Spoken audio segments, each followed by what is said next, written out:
uma agitação, em determinada porção de água, ocorre pela incidência dos ventos.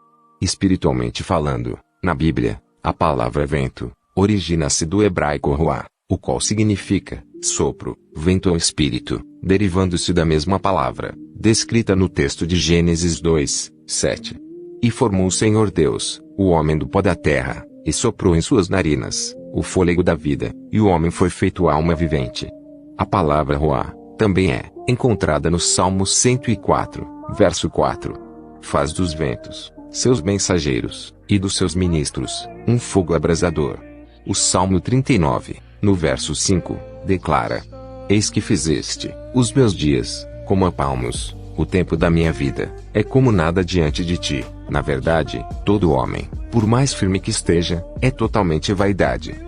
A partir desses parâmetros, entende-se que todo ser humano, no transcorrer da vida, pode enfrentar situações adversas, tais quais um navio enfrenta, com o açoitar das ondas, sobre o seu casco, que junto com a força de uma grande tempestade, o tentam afundar. Assim é a pessoa, ao enfrentar grandes lutas em sua vida, esta poderá não resistir, e sucumbir, se não estiver preparada para suportar essas batalhas, que são trazidas pelos ventos, pelo agitar das águas do mundo espiritual, para fazer com que a pessoa pereça com tal situação.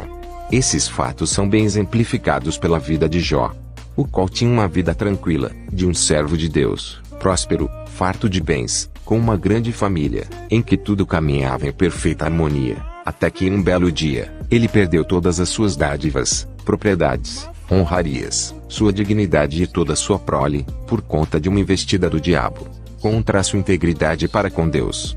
E nessa grande tempestade enfrentada por Jó, o que fez a grande diferença em sua vida, o que lhe concedeu suporte e estrutura para transpor toda a agitação dessas águas das tribulações da vida, foi a sua fidelidade para com o Senhor, a qual lhe serviu de uma grande estrutura espiritual, para o enfrentamento dessas grandes ondas, trazidas pelas tempestades, que Satanás havia levantado contra ele.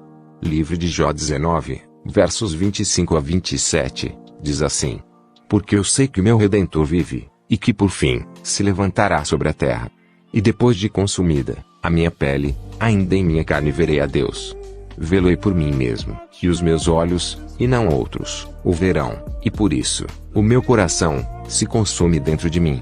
Em meio a dor e sofrimento, Jó ainda teve condições emocionais para ressaltar a sua fé na pessoa do Deus que ele servia. Estrutura espiritual não se adquire do dia para a noite, não se consegue de qualquer maneira, de uma hora para outra. Deve ser conquistada à base de um esforço, de uma busca intensa diante de Deus, na oração, na leitura da palavra de Deus, no prestar cultos genuínos ao Senhor, em que se aplica a alma em adoração a Deus. Salmo 103, verso 1.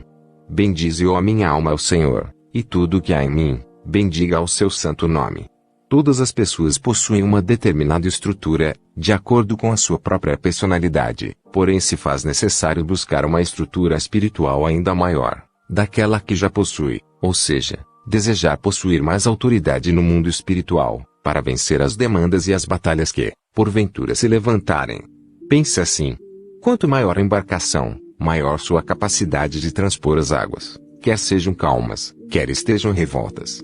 Uma embarcação pequena, preparada para transpor rios, não suportará o levantar das ondas do mar, bem como uma embarcação, feita para ficar próxima do litoral, não terá o devido suporte para atravessar uma grande extensão marítima, de um continente para o outro. Por isso que o Senhor Deus permite o agitar das águas, e o enfrentamento dessas ondas, para poder trabalhar em cada pessoa o exercício da fé, fazendo com que cada uma melhore sua estrutura espiritual, por meio de uma busca mais intensa, ao melhor construtor de embarcações, o próprio Deus. Salmo 84, 5 e 6. Diz assim: Bem-aventurado o homem, cuja força está em ti, em cujo coração estão os caminhos aplanados. O qual, passando pelo vale de Baca, faz dele um manancial, as chuvas também enchem os tanques. Aquilo que o Senhor tiver preparado e prometido para alguém, ele somente poderá conduzir e cumprir tal promessa, nessa jornada da vida dessa pessoa, a partir do momento em que estruturá-la para alcançar essa vitória, a base do leme de navegação, chamado fé, que é a maior estrutura para perseverar em servir a Deus. Foi assim na vida de José, Davi, Elias, e muitos outros.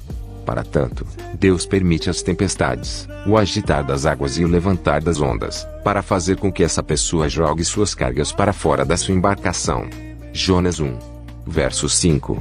Então, temeram os marinheiros, e clamavam cada um, ao seu Deus, e lançavam no mar, as cargas que estavam no navio, para aliviarem do seu peso. Jonas, porém, desceu aos lugares do porão, e se deitou, e dormiu um sono profundo. O que são essas cargas? São aqueles sentimentos, que as pessoas guardam, sobre determinados acontecimentos, e a respeito de determinadas pessoas. Esses sentimentos, quando alimentados mentalmente, e guardados no coração, servem de peso espiritual na vida da pessoa, o qual a atrapalha no curso da navegação da sua vida. Assim, tal qual os marinheiros fizeram em Atos 27, verso 18, no qual diz: andando nós agitados, por uma veemente tempestade, no dia seguinte, aliviaram o navio. Na vida, as cargas do nosso passado, devem ser abandonadas, os maltratos, as humilhações, as palavras de ofensa, as situações desagradáveis que passamos, não devem ocupar o porão do nosso coração, mas devem ser lançadas nas águas do esquecimento. Eclesiastes 7, 10. Ainda como disse o apóstolo Paulo, em Filipenses 3, verso 13. Irmãos, quanto a mim, não julgo que eu haja alcançado, mas uma coisa faço, e é que, esquecendo-me das coisas que atrás ficam, e avançando para as que estão diante de mim. Curta esse vídeo, compartilhe,